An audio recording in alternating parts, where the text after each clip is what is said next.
अस्सलामुअलैकुम सर, क्या हाल चाल है जी। अल्लाह के फजल करम से आप लोग ठीक ठाक होंगे, मैं भी ठीक ठाक हूँ। काफ़ी दिनों के बाद आज सूरज अच्छे तरीके से निकला है। अभी बजे हैं 8 और सूरज बिल्कुल फर्स्ट क्लास निकला है। वो देखिए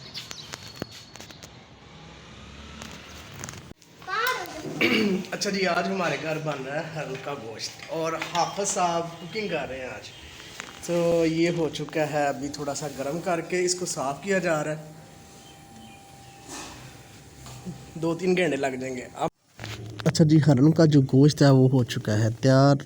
मैं कहीं गया हुआ था, अभी अभी आया हूँ, तो अब मैं इसको खाऊंगा। तुम दे आओ सर, मैं 10 मिनट खलोना।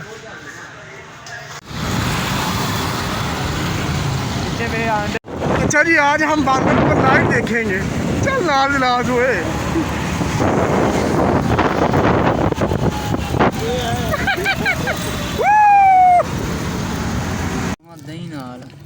चटनी लश पश बड़ा ऐसा तो खाने नहीं पुत्र, तादे वास्ते खाने, दिल रखने वास्ते बंदा होना चाहिए मां दियां